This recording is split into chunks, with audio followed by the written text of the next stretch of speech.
السلام عليكم ورحمة الله وبركاته.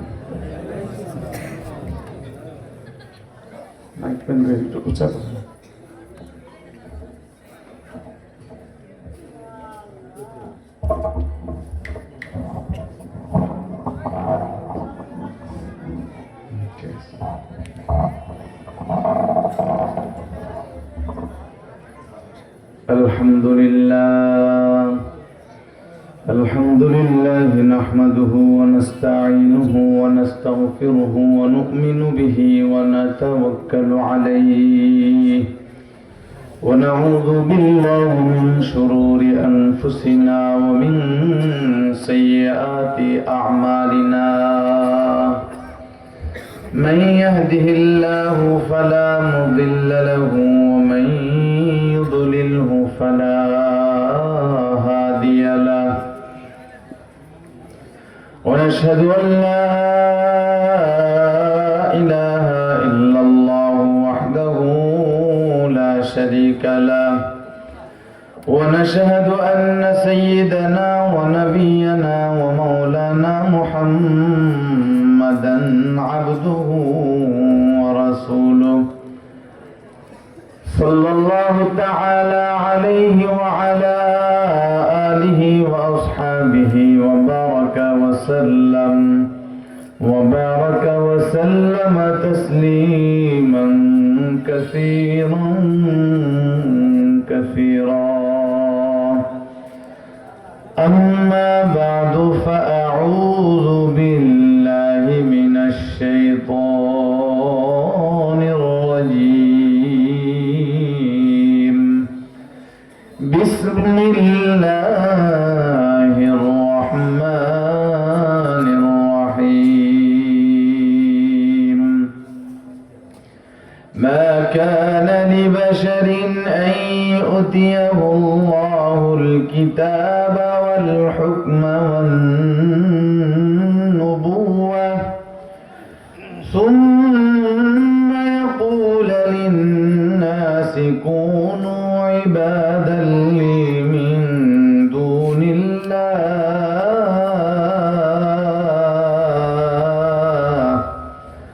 ولكن كونوا ربانيين بما كنتم تعلمون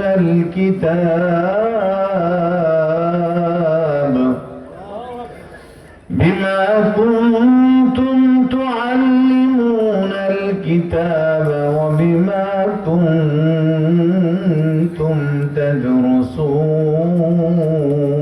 تدرسون وقال الله تبارك وتعالى يا أيها الذين آمنوا لا تخونوا الله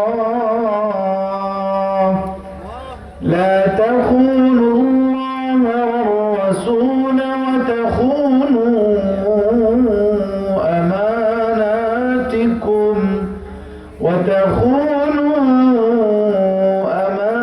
أماناتكم وأنتم تعلمون صدق الله العظيم. وقال رسول الله صلى الله عليه وسلم كن عالما أو متعلما أو مستمعا أو محبا ولا تكن خامسا فتهلك أو كما قال عليه الصلاة والسلام. درود شريف পড়ি সবাই। اللهم صل على محمد وعلى آل محمد كما صليت على إبراهيم وعلى آل إبراهيم إنك حميد مجيد.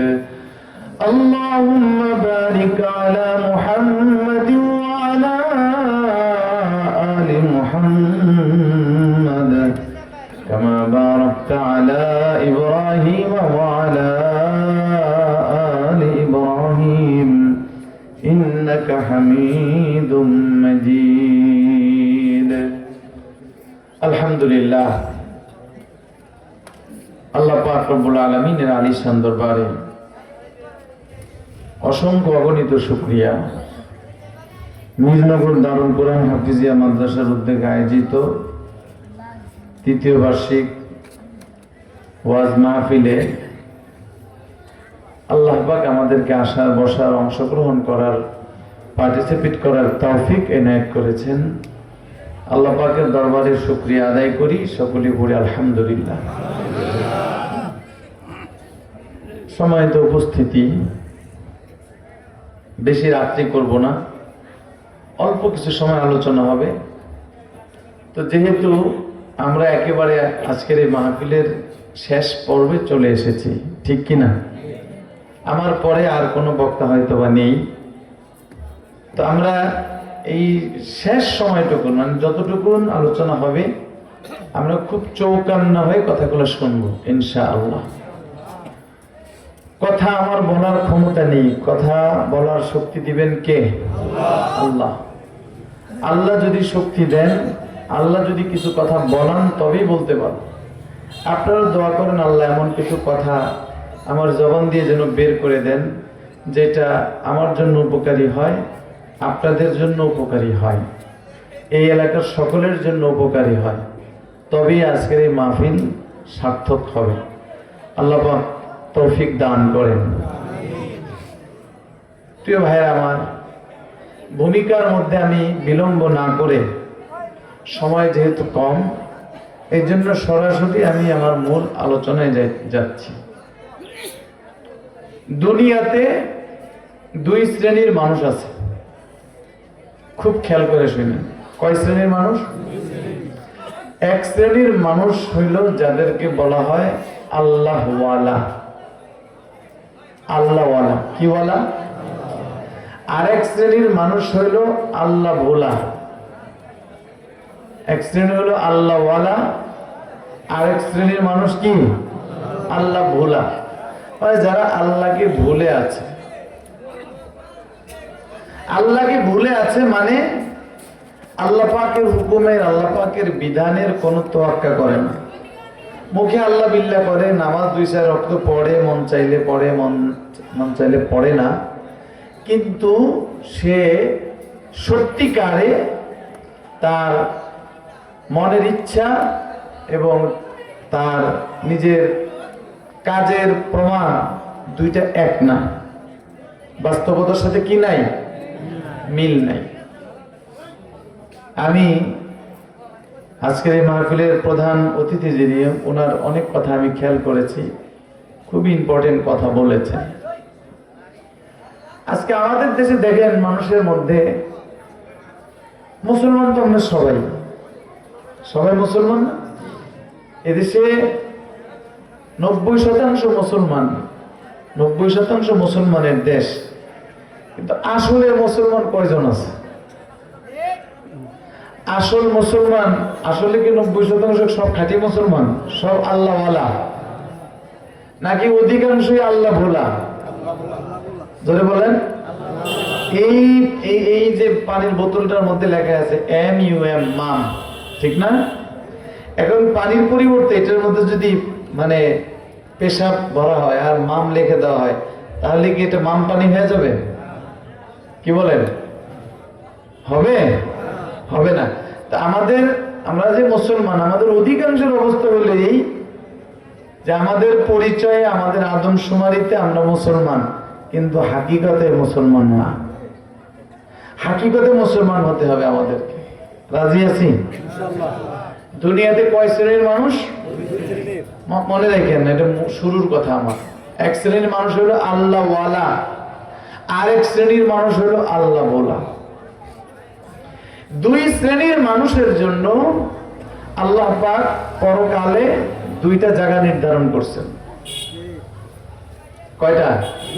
এক শ্রেণীর মানুষের জন্য নির্ধারণ করছে জান্নাত, আরেক শ্রেণীর মানুষের জন্য নির্ধারণ করে রাখছেন কি?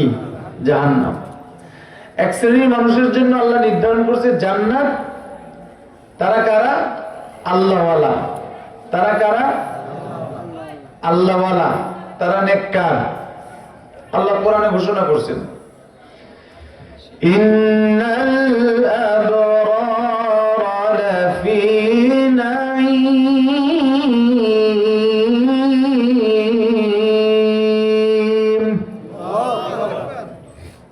নিঃসন্দেহে যারা আবরার, যারা নেককার, যারা আল্লাহ ওয়ালা, যারা মুত্তাকি, তাদের ঠিকানা হলো জান্নাত। জান্নাত বানাইছি আল্লাহ মুত্তাকিদের জন্য। কাদের জন্য? মুত্তাকিদের। এই জন্য আল্লাহ বলতেছে ওই জান্নাতের দিকে দৌড়াও, জান্নাতের দিকে দৌড়াও, প্রতিযোগিতার সাথে কে কার আগে যেতে পারো।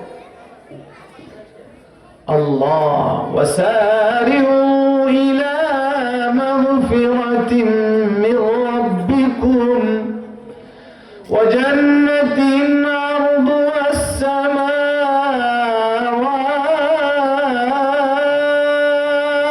আল্লাহু আকবার, ওয়া জান্নাতিন আরদুহা আস-সামাওয়াতি ওয়াল আরদি উইদ্দাত লিল মুত্তাকিন।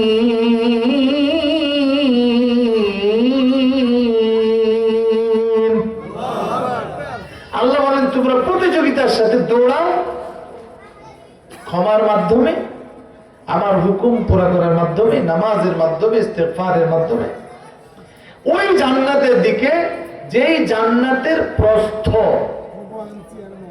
যেই জান্নাতের প্রস্থ হইল 7 আসমান আর 7 জমিন।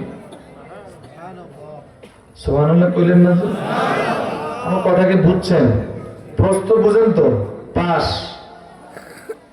যেই জান্নাত আল্লাহওয়ালাদের জন্য, যেই জান্নাত মুত্তাকিদের জন্য, যেই জান্নাত আবরারের জন্য, যেই জান্নাত মুসলমানের জন্য আল্লাহ পাক বানাইছেন, ওই জান্নাতের প্রস্থ পাশ কতটুকু? 7 আসমান আর 7 জমিন। 7 আসমান আর 7 জমিন কত বড়? হ্যাঁ, আসলে এটার প্রস্থ আরো বেশি। আমাদের জ্ঞান এই পর্যন্ত যায়, এর বাইরে যায় না। আমাদেরকে আল্লাহ পাক যে বুঝ শক্তি দিয়েছেন, আমাদের যে মেমোরি আছে, এর মধ্যে ধারণ ক্ষমতা যতটুকু 7 আসমান জমিন কইলে আমরা কি বুঝি, আমরা বুঝতে পারি, এর বাইরে আমরা বুঝি না। এর বাইরে আমরা, আমাদের জ্ঞান কি ভাই যায় না। এই জন্য আল্লাহ পাক বলেন যে আমি যেই জান্নাত মুত্তাকিদের জন্য বানায় রাখছি, এটার প্রস্থ হইল 7 আসমান আর 7 জমিন। আচ্ছা, প্রস্থ যদি হয় 7 আসমান আর 7 জমিন, তাহলে দৈর্ঘ্য কত হবে? কি ভাই সুবহানাল্লাহ পেতেন না? প্রস্থ যদি হয় 7 আসমান আর 7 জমিন, দৈর্ঘ্য কত হবে? এই জান্নাতটা আল্লাহ পাক বানাইছে কার জন্য? মুত্তাকিদের জন্য, আল্লাহওয়ালাদের জন্য, খাঁটি মুসলমানের জন্য। কে বলছে কথা? কার? আল্লাহর কথা কতটুকু সত্য? কতটুকু সত্য? পত্র পত্রিকার সংবাদ কি সম্পূর্ণ নির্ভুল? শতভাগ সত্য। আমাদের এক হুজুর বলতেন যে 5 টাকার ওই মিথ্যা কথা কিনে নিয়ে আয়। 5 টাকা দিয়ে একটা পত্রিকা আনার কথা বলতো, পত্রিকার দাম ছিল 5 টাকা। 5 টাকা দিয়া মিথ্যা কথা কিনে নিয়ে আয়। তো মানে এর মধ্যে কি আছে? মিথ্যা আছে, আছে না নাই? পত্র পত্রিকার সংবাদ মিথ্যা হতে পারে, রেডিও টেলিভিশনের সংবাদ, মিডিয়ার সংবাদ মিথ্যা হতে পারে, এমনকি মন্ত্রী পরিষদের অ্যাসেম্বলিও ভুল হতে পারে, মিথ্যা হতে পারে, পারে কিনা? আমেরিকার হোয়াইট হাউসের সিদ্ধান্ত ভুল হতে পারে, কিন্তু আল্লাহ পাক রব্বুল আলামিনের কথা কি ভুল হতে পারে? অস্বীকার। এই জন্য আল্লাহ বলেন উইদ্দাত লিল মুত্তাকিন,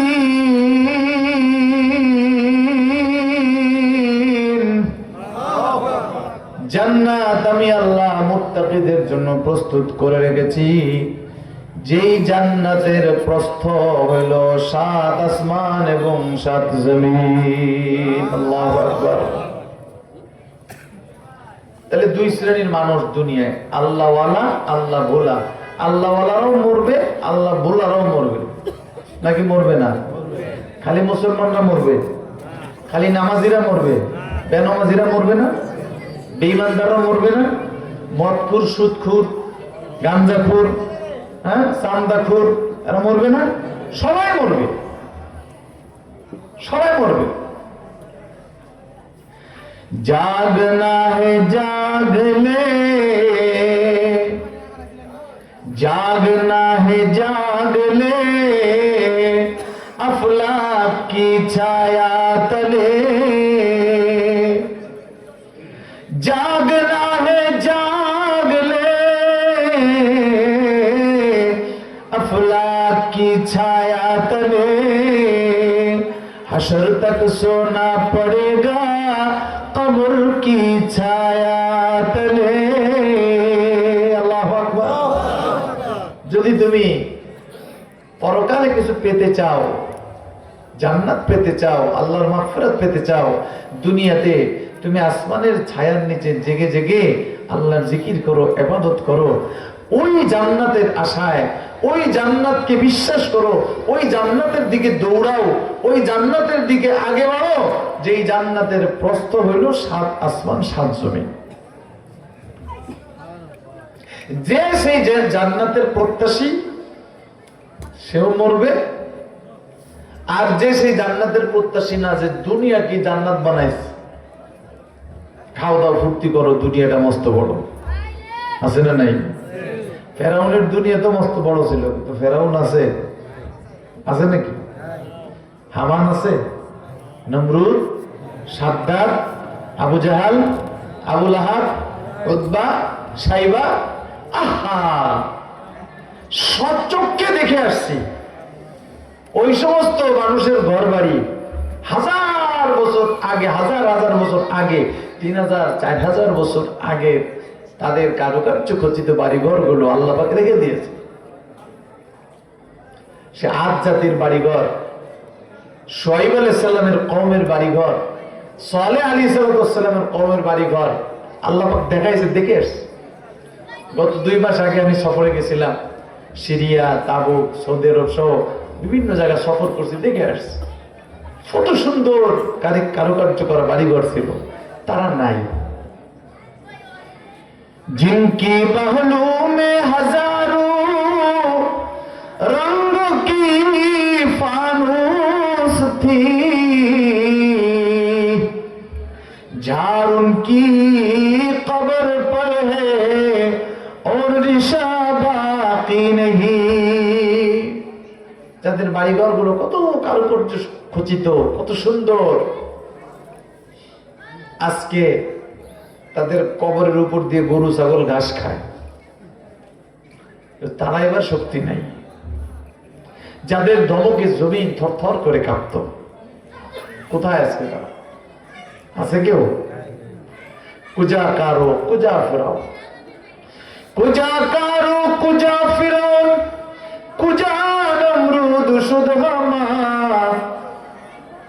কুজা শাহে সিকান্দারি, কুজা তখতে সুলাইমান।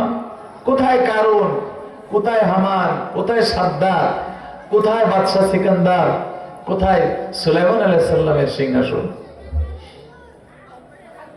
আব্রারাও চলে গেছে, ফুজ্জাররাও চলে গেছে, আল্লাহওয়ালারাও চলে গেছে, আল্লাহ ভোলারাও চলে গেছে। কথা কোন ঠিক কিনা? দুনিয়াতে থাকার জন্য কেউ আসেনি, এটা থাকার জায়গা না। ভাইয়ের আমার, এই জন্য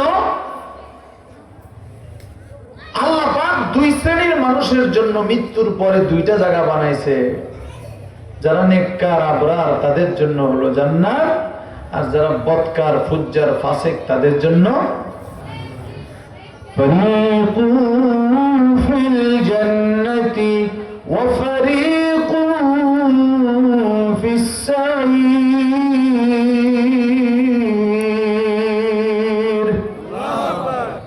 যারা নেককার তারা যাবে জান্নাতে, যারা বদকার তারা কোথায়? জাহান্নাম। এইবার আসেন, আমরা আবরার নেককার আল্লাহওয়ালা হতে চাই কারা কারা? মনের থেকে যে চান যে না আল্লাহ আছে আমি আল্লাহওয়ালা হব, তারা হাত উঠান। আর যে বলেন যে না আল্লাহ বলতে কিছু নাই, দেয়ার ইজ নো গড, নাউজুবিল্লাহ, তারা উঠায় না। যারা আল্লাহকে বিশ্বাস করেন যে আল্লাহ আছে, আল্লাহ আছে না নাই? আল্লাহ আছে না নাই? আল্লাহু তাকবীর, নারে তাকবীর। যারা বিশ্বাস করে যে আল্লাহ আছে, তারা এই কথাও বিশ্বাস করে যে আল্লাহর ওয়াদা, আল্লাহ সত্য, আল্লাহর ওয়াদা সত্য, ঠিক কিনা? তাহলে আল্লাহ যা বলছে কোরআনের মধ্যে সত্য না মিথ্যা? শতভাগ সত্য, কোন সন্দেহ আছে? নাই। এখন আমাদের কি করতে হবে? আমাদের করণীয় হলো মৃত্যুর পরে ওই যে আল্লাহ দুই জিনিস বানায় দিয়েছে, জান্নাত আর জাহান্নাম। এই জান্নাতে ঢোকার চেষ্টা করতে হবে, জাহান্নাম থেকে বাঁচার চেষ্টা করতে হবে। জাহান্নাম থেকে বাঁচার চেষ্টা করতে হবে। জাহান্নাম থেকে বাঁচার 4টা উপায়। কয়টা? জোরে বলেন। জাহান্নাম থেকে বাঁচার উপায় কয়টা? জাহান্নাম থেকে বাঁচার মাধ্যম কয়টা? জাহান্নাম থেকে বাঁচার মাধ্যম কয়টা? মুখস্থ করতে হবে। এর বাইরে 5 নম্বর কোনো উপায় নাই। এই 4 উপায়ের কোনো একটা আপনাকে অবলম্বন করতেই হবে। এর বাইরে 5 নম্বর কোনো রাস্তা নাই। বিশ্বনবী সাল্লাল্লাহু আলাইহি সাল্লাম বলছেন, আমি আপনাদের খেদমতে নবী আলাইহিস সালাতু ওয়াস সালামের একটা হাদিস পড়েছি। এই হাদিসের মধ্যে নবীজি সাল্লাল্লাহু আলাইহি ওয়াসাল্লাম জাহান্নাম থেকে বাঁচার 4টা উপায় বলছেন। কয়টা? قال رسول الله صلى الله عليه وسلم كن عالما أو متعلما أو محبا أو مستمعا أو محبا ولا تكن خامسا। খেয়াল করেন, নবীজি বলেন উম্মতেরা রে শুনে রাখো, জাহান্নাম থেকে বাঁচার তোমাদের জন্য 4টা উপায়। কয়টা? জাহান্নাম আমাদের নবীজি সরাসরি সশরীরে ভ্রমণ করে জাহান্নাম দেখে আসছে, না দেখে বলেননি। জাহান্নাম নবীজি মেরাজের রাত্রিতে সরাসরি দেখছেন, দেখছে কিনা? এই জন্যই তো নবীজি মেরাজ থেকে আসার পরে কাঁদতেন, মাঝে মধ্যে এত চিৎকার করে কাঁদতেন। হ্যাঁ, হযরত ফাতেমা রাদিয়াল্লাহু তাআলা আনহা একদিন নবীজির কান্না দেখে উনিও কান্না শুরু করছে, কথা বলতে পারতেছেন। নবীজি জিজ্ঞাসা করলেন, আব্বা আপনি কাঁদতেছেন কেন? আপনার কি পেট ব্যথা করতেছে? আপনি কি অসুস্থ? কি সমস্যা? এইভাবে তো আপনার কান্না করতে দেখি না। আল্লাহর নবী ডাক দিয়ে বলেন, মা আমার পেট ব্যথা করতেছে না রে মা, আমি স্বচক্ষে জাহান্নামের চিত্রগুলা দেখে আসছি। জাহান্নামের মধ্যে কিভাবে মানুষের শাস্তি হয়, আমার উম্মতের কেমন শাস্তি, কি শাস্তি নির্ধারণ করে রাখছে আল্লাহ, আমি সেইটা দেখে আসছি। ও মা, ওই জাহান্নামের আযাবের কথা আমার মনে হয়েছে, আমি যে দেখে আসছি সেইগুলো আমার নজরে পড়ছে, আমার মনে পড়ছে। এই জন্য আমার নিজের কান্না থামায় রাখতে পারতেছি না। জাহান্নাম যে কত ভয়াবহ, কত ভয়াবহ। নবী সাল্লাল্লাহু আলাইহি ওয়াসাল্লাম বলেন, ফাতেমা ইয়া ফাতেমা আনকিযি নাফসাকি মিনান নার। ফাতেমা রে, তুমি তোমাকে ওই জাহান্নামের আগুন থেকে বাঁচাও। তাহলে সেই জাহান্নাম থেকে আমরা বাঁচতে চাই কি চাই না? কয়টা উপায়? 4টা। নবীজি বলেন হাদিসের মধ্যে 1 নাম্বার উপায় হইল, তুমি যদি জাহান্নাম থেকে বাঁচতে চাও তুমি আলেম হও। 1 নাম্বার রাস্তা। কয় নাম্বার? কি হও তুমি? আলেম হও। قال رسول الله صلى الله عليه وسلم كن عالما। তুমি আলেম হও। যদি তুমি আলেম হইতে পারো তাহলে তুমি জাহান্নাম থেকে বাইচা যাইবা। আও মুতাআল্লিমান, কোন কারণে, পরিবেশগত কারণে, বিভিন্ন কারণে তুমি আলেম হতে পারো নাই, আলেম হইতে পারো নাই, তোমার জন্য জাহান্নাম থেকে বাঁচার 2 নাম্বার রাস্তা হইল আও মুতাআল্লিমান, তুমি আলেমের ছাত্র হও। কি হও? আলেমের ছাত্র হও। আপনারা ভাবতেছেন ছাত্র হবো কেমন, আমাকে তো চুলদারি পাইকে গেছে, অনেকে ভাবতেছেন এরকম। আলেমের ছাত্র হওয়ার জন্য 7 বছর 8 বছরের বাচ্চা হওয়া জরুরি না। 40 বছর 50 বছর 60 বছরের বুড়া মানুষও আলেমের ছাত্র হতে পারে। পারে কি পারে না? আমাদের নবীজির সাহাবীরা নবীজির ছাত্র ছিলেন। ওনারা কি 7 বছরের সবাই হাফেজ হয়েছে, নাকি আপনাদের মতো বয়স্ক ছিল? এক একজনের বয়স কত ছিল? 30, 40, 50, 100, 150, এরকম 200 এরকমও ছিল। সালমান ফারসি রাদিয়াল্লাহু তাআলা তো অনেক বয়স ছিল। উনি নবীজির ছাত্র ছিল না? ছাত্র ছিলেন। আমার ভাইরা বাবা জিরাও, আমার মা বোনেরা খেয়াল করে শোনেন, নবীজি বলেন যদি কোনো কারণে আলেম হইতে না পারো তাইলে আলেমের ছাত্র হও। কি হও? ছাত্র। কিভাবে? এই মাদ্রাসায় ভর্তি হওয়া কি সবার পক্ষে সম্ভব? সম্ভব না। আপনি যে এলাকার মুসল্লি হয়ে থাকেন, যে এলাকার বাসিন্দা হয়ে থাকেন, আপনার এলাকার মধ্যে যে আলেম আছে, ইমাম আছে, মুয়াজ্জিন আছে, আপনি এই হাদিসের উপর আমল করার জন্য আপনি তার কাছে যাই বলেন, হুজুর আমাকে আপনার ছাত্র বানায় নেন। এবার আপনার কাজের ফাঁকে ফাঁকে আপনি 1 ঘন্টা পড়েন, আধা ঘন্টা পড়েন, 15 মিনিট পড়েন, 10 মিনিট পড়েন, আপনি প্রতিদিন হুজুরের কাছ থেকে একটা একটা বিষয় শিখেন। নিয়ত কি? আল্লাহ আপনার রাসূল বলছে আলেমের ছাত্র হওয়ার জন্য, তাই জাহান্নাম থেকে বাঁচার 2 নাম্বার রাস্তা আমি ধরছি, আমি আপনার নবীর ওয়ারিসের একজন আলেমের কি হইলাম? ছাত্র হইলাম। নাকি এটা খুব কঠিন কাজ? এতটুকু পারা যাব না? আমি যে মসজিদের মুসল্লি, ওই মসজিদের ইমাম সাহেবকে আমার উস্তাদ বানাবো, আমি ওনার ছাত্র, উনি আমার শিক্ষক, ওনার কাছ থেকে আমি দিন শিখবো। সম্ভব কিনা? ভাইরা আমার, বাবা জিরা আমার, এটা কয় নাম্বার রাস্তা? 2 নাম্বার। ছাত্র হোক। এই যে মাদ্রাসার ছাত্র যারা, এরা হইল জাহান্নাম থেকে বাঁচার 2 নাম্বার রাস্তার মধ্যে আছে। 3 নম্বরে বিশ্বনবী বলেন আও মুস্তামিয়ান, যদি তুমি আলেম হইতে না পারো, আলেমের ছাত্র হইতেও না পারো, তোমার জন্য জাহান্নাম থেকে বাঁচার 3 নাম্বার উপায় হইল আলেমের কথা মনোযোগ দিয়ে শোনো এবং মানো। আজকের এই মাহফিলটা যে আপনাদেরকে উপহার দিয়েছেন, আজকের এই মাহফিলের আয়োজন যে মাদ্রাসা করেছে, মিরনগর দারুল কুরআন হাফেজি মাদ্রাসা, এই মাদ্রাসার সম্মানিত মুহতামিম আপনাদের সকলেরই পরিচিত হযরত মাওলানা মামুন সাহেব আপনাদেরকে জাহান্নাম থেকে বাঁচানোর 3 নাম্বার ব্যবস্থা করে দিয়েছে। আলহামদুলিল্লাহ বলেন, কথা বলেন ঠিক কিনা? 3 নাম্বার ব্যবস্থা কি? নবীজি বলেন নাও মুস্তামিয়ান, তুমি যদি আলেম হইতে না পারো, আলেমের ছাত্র হইতে না পারো, আও মুস্তামিয়ান, তাহলে আলেমের কথা মনোযোগ দিয়ে শুনো, মানো, শুনো, মানো। যদি আলেমের কথা শোনার আর মানার অভ্যাস করতে পারো, এই পদ্ধতিতেও তুমি জাহান্নাম থেকে বাঁচতে পারবা।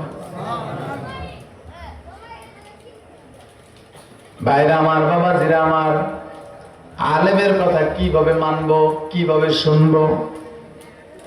এই যে ওয়াজ মাহফিলের মাধ্যমে শুনবো, আলেমের সোহবতে যায় শুনবো, শোনার পরে আমরা মানবো কিভাবে? দুনিয়াতে আমরা যত কাজ করি, প্রাথমিকভাবে সমস্ত কাজগুলি 2 ভাগে বিভক্ত। কয় ভাগে? 1 শ্রেণীর কাজ হলো আমাদের সাংসারিক কাজ, আর 1 শ্রেণীর কাজ হলো আমাদের ধর্মীয় কাজ। ঠিক আছে? খাওয়া দাওয়া, ঘুম, ব্যবসা বাণিজ্য, চাকরি নকরি, লেখাপড়া, এগুলো হলো আমাদের সাংসারিক কাজ। আর নামাজ, রোজা, ইবাদত, বন্দেগী, তেলাওয়াত, জিকির, ইস্তেগফার, এগুলো হলো আমাদের ধর্মীয় কাজ, সওয়াবের কাজ। কথা বুঝতেছেন? আপনার আমার ধর্মীয় কাজও আলেমের কাছ থেকে শুনে শুনে শিখতে হবে, সাংসারিক কাজগুলো আলেমের কাছ থেকে যাইনা করতে হবে। কথা বুঝতেছেন? ধর্মীয় কাজ যেটা সওয়াবের কাজ, সেইটা আলেমের কাছ থেকে কেন জানবো? আমার আমার ধর্মের কাজ শুদ্ধ হওয়ার জন্য, ধর্মের কাজ শুদ্ধ হওয়ার জন্য, আমার নামাজ শুদ্ধ হওয়ার জন্য, তেলাওয়াত শুদ্ধ হওয়ার জন্য, জিকির শুদ্ধ হওয়ার জন্য, আমার ইবাদত বন্দেগী শুদ্ধ হওয়ার জন্য, সঠিক হওয়ার জন্য আলেমের কাছ থেকে শুনে ঠিক করব, আমার আখিরাত ঠিক হবে। আর দুনিয়ার কাজগুলি আমরা ঠিক করব আলেমদের কাছ থেকে জিজ্ঞাসা করব হালাল হওয়ার জন্য। কিসের জন্য? হালাল হওয়ার জন্য। কোন ব্যক্তি যদি আলেমের কাছে না জিজ্ঞাসা করে, আলেমের কথা মতো আলেমের কাছে না শুনে যদি সে ঘুমায়, ঘুম কি কোনো ধর্মীয় কাজ নাকি আমার সাংসারিক কাজ? কথা বলেন। সাংসারিক কাজ, খাওয়া, ঘুম, এগুলো আমার নিজের প্রয়োজনে আমি আমার সংসারে থাইকা করি। কিন্তু আমি যদি আলেমের পরামর্শ ছাড়া, আলেমের কাছ থেকে শিখা ছাড়া আমি যদি ঘুমাই, হতে পারে এক রাতের ঘুমই আমাকে জাহান্নামে নেওয়ার জন্য যথেষ্ট।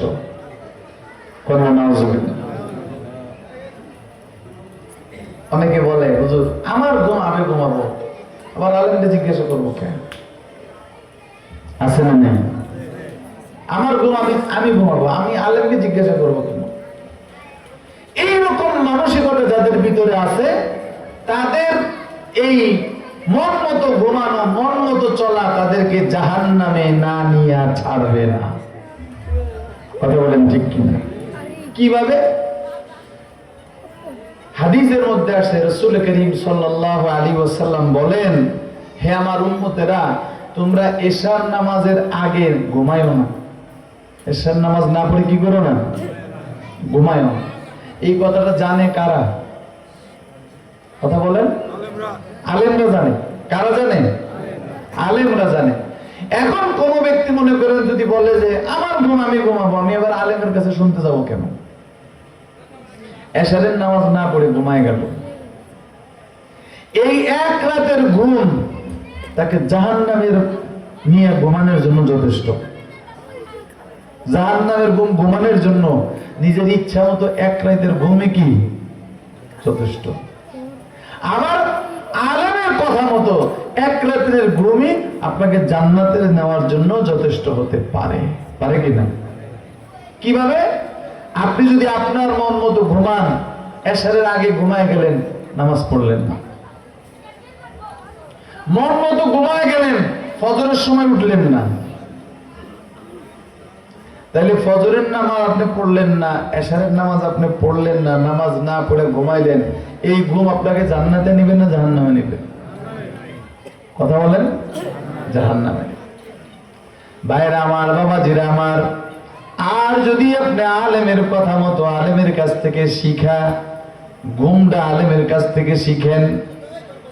এশারের আগে আল্লাহ রাসূল ঘুমাইতে মানা করছে, এশার নামাজের আগে আপনি নামাজ পড়ে ঘুমালেন।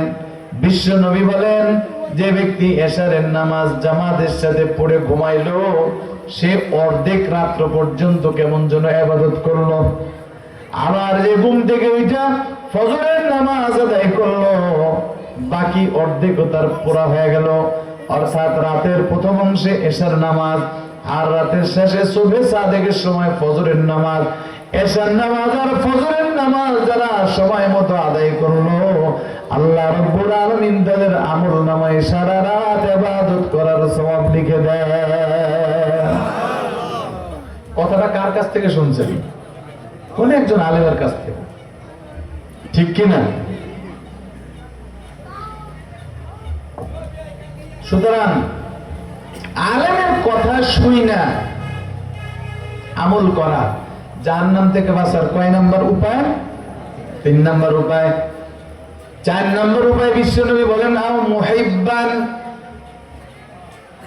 জাহান্নাম থেকে বাঁচার 4 নাম্বার উপায় হইল, যদি কোনো ব্যক্তি আলেম হতে না পারে, আলেমের ছাত্র হতে না পারে, আলেমের কথা শুই না আমল করতে না পারে, এরকম পরিবেশ সে কোনোদিন পায় নাই। মনে করেন সারা জীবন জেলখানায় বন্দী, আছেন এরকম আসামি? সারা জীবন জেলে বন্দী, কোনোদিন আলেমের কাছে আসতে পারে নাই, সুযোগ পায়নি, কোনোদিন আলেমের ছাত্র হইতে পারে নাই, কোনোদিন আলেমের ওয়াজ নসিহত শুনতে পারে নাই, তারা জেলে বন্দী করে রাখছে। সে ওই জেলখানায় থাইকে শুধু আলেমকে ভালোবাসবে, মহব্বত করবে, এই মহব্বতটাই তাকে জাহান্নাম থেকে বাঁচায় জান্নাতে নিয়ে যাবে। বিশ্বনবী বলছেন কথাটা। কে বলছেন? আমাদের নবীজি বলছেন, আর মুহিব্বান, আলেমকে মহব্বত করে। আমার ভাইরা বাবাজিরা, এই চারটা হলো জাহান্নাম থেকে বাঁচার উপায়। নবী বলেন, কুন আলিমান, তুমি আলেম হও, আও মুতাআল্লিমান, আলেমের ছাত্র হও, আও মুস্তামিআন, আলেমের শ্রোতা হও, আলেমের কথা মনোযোগ দিয়ে শুনো এবং মানো, সাংসারিক কাজে মানো, অফিস আদালতেও মানো, স্কুল কলেজ ভার্সিটিতে পড়বা, আলেমের কাছে শুই না তারপরে পড়ো। যদি আলেমের কাছে না শুই না তুমি স্কুলে কলেজে ভার্সিটিতে পড়ো, তোমার ওই স্কুল কলেজ ভার্সিটির পড়া তোমাকে জাহান্নামে নিবেই নিবে। নিজের মন মতো হইতে পারে যে আমি আমার মতো স্কুলে পড়বো, আমার মতো কলেজে পড়বো, ভার্সিটিতে পড়বো, আমার হুজুরে শিখা মুখের দিকে আছে না? হুজুর এগুলা কি বুঝে? এরকম মানুষ আছে না নাই? আমাদের দেশে এইরকম মানসিকতা যাদের ভিতরে আছে, যারা আলেমদেরকে জিজ্ঞাসা না করে নিজের মন মতো স্কুলে কলেজে ভার্সিটিতে পড়াশোনা করছে এবং পড়াশোনা করে একবারে কাটটা নাস্তিক হয়ে বাইরে আছে না? এর মধ্যে অন্যতম এক নাস্তিকের নাম হইল আহমদ শরীফ। এর মধ্যে এক নাস্তিকের নাম হইল তাসলিমা নাসরিন। এর মধ্যে এক নাস্তিকের নাম হইল কবি শামসুর রহমান। নাম শুনছেন না আপনারা এদের? এরাও তো কলেজ থেকে ভার্সিটি থেকে পাশ করা। এরা নাস্তিক হইল কেন বলেন তো? কোন কারণে? কোন কারণে? নিজের মন মতো স্কুলে কলেজে ভার্সিটিতে লেখাপড়া করছে। কথা বলেন ঠিক কিনা? এই জন্য নবীজি বলেন, তোমার 3 নাম্বার উপায় জাহান্নাম থেকে বাঁচার, তুমি আলেমের কথা ভক্তি সহকারে মনোযোগ দিয়ে শুনো এবং মানো। 4 নাম্বার, তুমি আলেমকে মহব্বত করো। নবীজি বলেন, সাবধান, ওয়ালা তাকুন খামিসান, তোমার জন্য কিন্তু 5 নাম্বার কোনো রাস্তা নাই জাহান্নাম থেকে বাঁচার। তুমি কিন্তু আলেমের শত্রু হয়েও না, তাইলে তুমি ধ্বংস, তাইলে তোমার ধ্বংস অনিবার্য। তাইলে বুঝে আসছে কথা, জাহান্নাম থেকে বাঁচার উপায় কয়টা? জোরে বলেন। 4টা। 1 নাম্বার কি? নবীজি কি বলছেন? তুমি কি হও? আলেম হও। 2 নাম্বার, আলেমের ছাত্র হও, আলেমের ছাত্র। 3 নাম্বার, তুমি আলেমের কথা মনোযোগ দিয়ে শুনো এবং মানো। 4 নাম্বার, আলেমকে মহব্বত করো। ভাইরা আমার, বাবাজিরা আমার, হাসরের ময়দানে যখন সব মানুষগুলা উঠবে, সব মানুষ এক জায়গায় জমা থাকবে, আল্লাহ রাব্বুল আলামিন একটা ঘোষণা দিবেন, ইয়া মাশারাল উলামা, ও উম্মতের আলেম ওলামারা, তোমরা আজকে আলাদা হয়ে যাও। আল্লাহ পাক একটা ঘোষণা দিবে, হাসরের ময়দানে সব মানুষ একত্র। আল্লাহ বলবেন, তোমরা আলেমরা এই দল থেকে আলাদা হয়ে যাও। আলেমরা তখন এক পাশে আলাদা হয়ে যাবে, আলেমরা ভয় পেয়ে যাবে। আল্লাহ পাক প্রথমেই আমাদেরকে ধরছে, না জানি কোন শাস্তি দেয়। এরপরে আলেমদেরকে আল্লাহ বলবেন, এ আলেমেরা, আমি তোমাদের সিনার মধ্যে কোরআন এই জন্য রাখি নাই যে আমি আজকে তোমাদেরকে অপমান করব, বেইজ্জতি করব আর জাহান্নামে দিব, এই জন্য না। তোমাদের সিনাকে আমার কোরআনের জন্য, আমার এলেমের জন্য তোমার সিনাকে আমি নির্বাচন করছি এই কারণে যে আমি আজকে তোমাকে জাহান্নামে দিব না, আজকে তোমাকে আমি বেইজ্জতি করব না। তাফসীরের মধ্যে লিখছে, তাফসীরের সূরা ফাতিরের 29-30 নম্বর আয়াতের তাফসীরের মধ্যে লিখছে যে হাসরের ময়দানে আল্লাহ পাক আলেমদেরকে আলাদা করে, আলাদা যখন করবেন, আলেমরা তো ভয় পেয়ে যাবে যে হায় হায় আল্লাহ ধরা বোধহয় খাইছে। কিন্তু আল্লাহ পাক পরক্ষণে ঘোষণা দিবে যে আমি তোমাদের সিনার মধ্যে কোরআন এই জন্য রাখি নাই যে আজকে আমি তোমাদেরকে বেইজ্জতি করব, জাহান্নামে দিব, বরঞ্চ আমি আমার কোরআনের ইলম তোমাদের সিনার মধ্যে এই জন্য রাখছিলাম যে আমি তোমাদেরকে জাহান্নামে দিব না। যাও, তোমরা জান্নাতে যাও। আর যাওয়ার সময় এই যে হাসরের ময়দানে যত মানুষ আছে, দেখো এদের মধ্যে তোমরা কাউকে চিনো কিনা, তুমি চিনো অথবা তোমাকে চিনে এইরকম সাধারণ মানুষ যদি থাকে নিয়ে আসো। এই ঘোষণা দিবে কে? আল্লাহ। তখন আলেম ওলামারা যাবে, যাওয়ার সময় সাধারণ মানুষের দিকে তাকাবে, যাদেরকে চিনবে ওনারা ডাক দিবে। আবার আলেমরা না চিনলো ওই সাধারণ মানুষ চিনবে, হুজুর আমি আপনাকে চিনি, আপনি আমার না চিনলো আমি চিনি। আলেম জিজ্ঞাসা করবেন, বাবা কেমনে চিনলা আমাকে, কিভাবে চিনছো, তোমার সাথে পরিচয় তো আমার নাই। ডাক দেয়া বলবেন, হুজুর আপনি আমাদের এলাকায় গেছিলেন অমুক দিন, আমি আমাদের টিউবওয়েলের 1 গ্লাস ঠান্ডা পানি খাওয়াইছিলাম। কন্যা সুবহানাল্লাহ। 1 গ্লাস টিউবওয়েলের ঠান্ডা পানির দাম কত? অনেক টাকা। বাংলাদেশে 1 গ্লাস টিউবওয়েলের ঠান্ডা পানি কিনে খাওয়া লাগে। 1 গ্লাস পানির বিনিময়ে আল্লাহ পাক তাকে মাফ করে দিবেন। যে আমার আলেমদের ইজ্জত করছিলি, 1 গ্লাস পানি খাওয়ায় যা তোরে মাফ করে দিলাম। আল্লাহ নবী সাল্লাল্লাহু আলাইহি ওয়াসাল্লাম বলেন, কোন ব্যক্তি আবার ডাক দিয়ে বলবে, হুজুর আমি আপনাকে চিনি, ইন্নী ওয়াহাবতু লাকা ওযুআ, আমি আপনাকে একদিন 1 বদনি হুজুর পানি দিছিলাম। আমি হুজুর আপনাকে 1 বদনি হুজুর পানি দিছিলাম হুজুর। হুজুর বলবে আসো, আল্লাহর কাছে নিয়ে যাবে। আল্লাহ ওনারে আমি চিনি, উনি আমারে চিনে। আল্লাহ বলবেন যাও, জান্নাত দিয়ে দিলাম। কি কারণে? কারণ কি? একজন আলেম আমার আপনার মতো মানুষ, কিন্তু মানুষ হইল ব্যবধান আছে, আছে না নাই? কি ব্যবধান? যা সাধারণ মানুষ যারা আমরা দোষে গুণে মানুষ, ওনাদের গুণ বেশি দোষ কম। কথা বলেন ঠিক কিনা? বলেন বাংলাদেশের বয়স যতটুকু হয়েছে, এর মধ্যে এই দেশে যত দুর্নীতি দুঃশাসন চলছে, এর মধ্যে আলেম ছিল কয়জন? টেন্ডারবাজি, সাদাবাজি, গুম খুন কয়জন আলেমে করছে বলেন? আছে? আপনাদের নাগরপুর থানার মধ্যে যত অপরাধী আছে এদের তালিকা আছে না? এরকম কয়জন আলেম আছে? মসজিদের ইমাম আছে কয়জন? মাদ্রাসার শিক্ষক আছে কয়জন? আছে? নাই। এরা মানুষ, এরা ফেরেশতা না। এদের ভুল হতে পারে, হয়, কিন্তু ওই রকম না। এদের এত সম্মান কেন? যে আল্লাহর নিজের এলেম এদের সিনার মধ্যে আল্লাহ রাখছে। কে রাখছে? আজকে যে এই মাদ্রাসার ফসল, প্রথম ফসল আপনাদের, একটা ছেলে কোরআনের হাফেজ হয়ে পাগড়ি নিল। 7 বছরের বাচ্চা, 8 বছরের বাচ্চা হাফেজ, 3 মাসে 6 মাসে 1 বছরে হাফেজ হয়ে যায়। সুবহানাল্লাহ। আমার জামাই, আমার মেয়ের বিবাহ দিছে, আমার জামাই 5 মাসে হাফেজ হয়েছে। কয় মাসে? মাত্র 5। কি সম্ভব? কিভাবে হয়? আল্লাহ নিজে বলছে, ইন্না আলাইনা জামআহু ওয়া কুরআনা।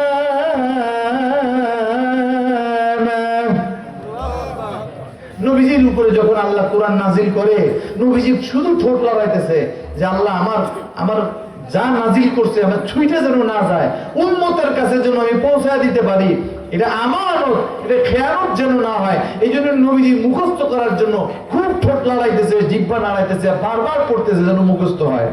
আল্লাহ কয়, বন্ধু আপনি এত তাড়াহুড়া করেন না, ভয় পেন না। আপনার সিনার মধ্যে এটা মুখস্থ করায় দেওয়া, আপনার হাফেজ বানায় দেওয়া আমার দায়িত্ব। কার দায়িত্ব? নবীজির দায়িত্ব যদি আল্লাহ নেয়, নবীজির উম্মতের 7 বছর 8 বছরের বাচ্চাকে দায়িত্ব কি আল্লাহ নেয় নাই? না নিলে এটা হাফেজ হইল কেমন?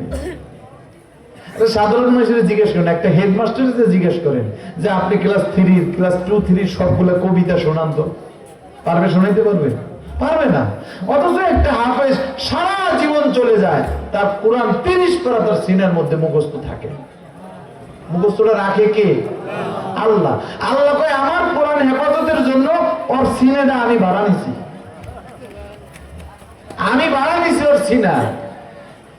আমার কোরআন ওর সিনায় ধারণ করার কারণে ওর দাম এত বেশি, কাজে ওর সাথে যার সম্পর্ক হবে, ওর ছাত্র যে হবে, ওর শ্রোতা যে হবে, ওর মহব্বতকারী যে হবে, আমি সবাইকে জান্নাত দিব, আমি সবাইকে জাহান্নাম থেকে বাঁচাই দিব। এই জন্য বিশ্বনবী বলেন, কোন আলিমান, তুমি আলেম হও, তা যদি না পারো ছাত্র হও, তাও যদি না পারো আলেমের শ্রোতা হও, তার কথা মনোযোগ দিয়ে শোনো এবং মানো, তাও যদি না পারো তাইলে আলেমকে মহব্বত করো। এই চারটা ছাড়া জাহান্নাম থেকে বাঁচার 5 নাম্বার আর কোন রাস্তা নাই। তাইলে আমরা জাহান্নাম থেকে বাঁচতে চাই তো, তাহলে বাকি যতদিন আল্লাহ আমাদেরকে হায়াতে বাঁচায় রাখে, আমরা এই 4 রাস্তার যে কোনো একটা ধরে রাখবো। এই প্রতিষ্ঠানকে মহব্বত করবেন। এই যে আপনাদের ফসল, ছেলে হাফেজ হয়েছে, বাচ্চারা, ছোট ছোট বাচ্চারা কত সুন্দর এদের লেখা, উস্তাদরা কি মেহনত করে, কত শ্রম দেয় বাচ্চাদের পিছনে, কিন্তু আমরা বুঝি না, আমরা মূল্যায়নই করি না। ভাইরা আমার, এটার সাথে লাইগে থাকেন, এটা আপনার আমার নাজাতের ওসিলা হবে। আপনি মাদ্রাসাকে মহব্বত করলেন, আল্লাহর কোরআনকে মহব্বত করে আপনি 10টা টাকা দিলেন, 1000 টাকা দিলেন, 1 ব্যাগ সিমেন্ট দিলেন, হ্যাঁ, ছাত্রের 1 বেলার খানা দিলেন, আপনার জন্য এটা আল্লাহর কসম, আল্লাহর কসম, এটা বিফলে যাবে না। আপনি কাপড় চোপড় কিনছেন, দামি কাপড়, এটা ছিঁড়ে নষ্ট হয়ে যাবে। আপনি খাইছেন, পেট ভরে খাইছেন, আপনার খাবার বাগানে যায় সব পায়খানা নষ্ট হয়ে যাবে। কিন্তু আপনি যেটা আল্লাহর কোরআন, আল্লাহর দ্বীন হেফাজতের জন্য, জাহান্নাম থেকে বাঁচার জন্য আপনি আলেম তৈরি হয় যেই কারখানায়, যেখানে আলেম তৈরি হয়, হাফেজ তৈরি হয়, এই জায়গায় আপনি খরচ করছেন, আল্লাহর কসম এই পয়সা আপনার আখিরাতের অ্যাকাউন্টে জমা থাকবে না, বিফলে যাবে না। তাইলে আমরা আলেমদের সাথে সম্পর্ক রেখে জাহান্নাম থেকে বাঁচার উপায় অবলম্বন করে আল্লাহওয়ালা হতে চাই, মুত্তাকি হতে চাই। রাজি আছি সবাই? কে কে রাজি আছি? একটু হাত উঠাই তো। লিল্লাহি তাকবীর, নারে তাকবীর, হাত নামান। ভাইরা আমার, আল্লাহ পাক যাদের জন্য জান্নাত প্রস্তুত করে রাখছেন, মুত্তাকি যারা, তাদের কিছু গুণ বলছে। গুণ শুনবেন আপনারা? শুনবেন? বিরক্ত হচ্ছেন না তো? আর 5-10 মিনিট চলবে। আল্লাহ তাদের গুণ বর্ণনা করতেছে। الذين ينفقون في السراء والضراء,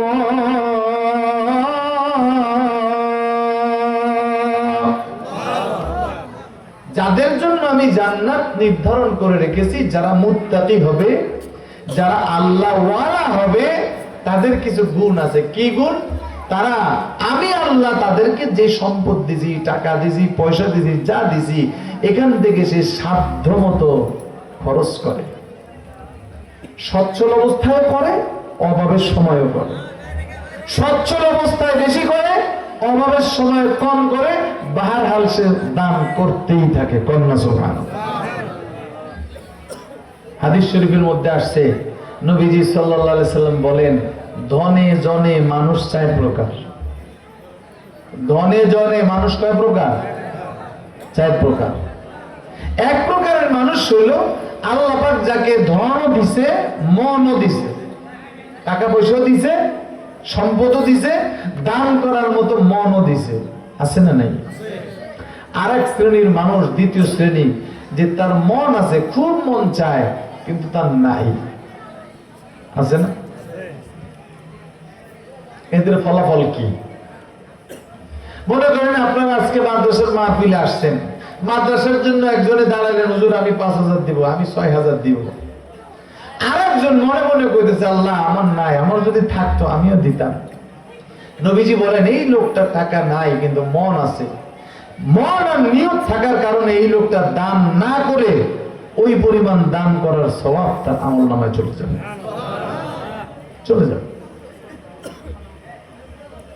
3 নম্বরে নবীজি বলেন, আরেকটা লোকের ধন আছে, সম্পদ আছে, কিন্তু ভালো কাজে খরচ করে না, গুনাহের কাজে খরচ করে, সিনেমায় খরচ করে, নাইট ক্লাবে খরচ করে, মদ জুয়ার মধ্যে খরচ করে, যত পাপের মধ্যে খরচ করে, ভালো কাজের মধ্যে খরচ করে না। এই লোকটা খারাপ কাজে, গুনার কাজে খরচ করে যেমন গুনার বাগী হয়, ঠিক 4 নাম্বার আরেক ব্যক্তি আছে, তারও ধন নাই, টাকা পয়সা নাই, মনে মনে আফসোস করে আমার যদি টাকা থাকতো আজকে আমি জুয়া খেলতাম, আমার যদি টাকা থাকতো আজকে আমি এরকম করে মদ পান করতাম, আমার যদি টাকা থাকতো আমিও যাই নাইট ক্লাবে রাত কাটাইতাম। আফসোস করে। এই লোকটা আফসোস করেও ওই গুনার ভাগী হবে। বুঝে আসছে কথা? এই জন্য সব সময় আমাদের মানসিকতা এরকম রাখবো যে আমি প্রথম দুই শ্রেণীর মানুষ, আল্লাহ রসুল যাদের কথা বলছেন যে ধন আছে মন আছে, আমাকে আল্লাহ দিয়েছে, যা দিছে আমি দান করব, দেয় নাই আমি আফসোস করবো যে আল্লাহ আমার নাই, থাকলে আমি দিতাম। তাহলে এই আফসোসের দ্বারা আল্লাহ আমাকে সওয়াব দেবে। কোন ব্যক্তি যদি নেক আমল করার আফসোস করে তারপরেও সে কি পায়? সওয়াব পায়। ছোট্ট একটা ঘটনা কই, শুনবেন? রাইসুল মুহাদ্দিসিন হযরতে আব্দুল্লাহ ইবনে মুবারক রাহমাতুল্লাহি আলাইহি, ওনার বাড়ির পাশে ছিল এক কামারের বাড়ি। কামার ছিলেন তো আপনার? কামারের বাড়ি। কামার সারাদিন দোকানে কাজ কাম করে আসে, সন্ধ্যার সময় এসে গোসল টোসল দিয়া খাওয়া দাওয়া করে ঘুমাবে।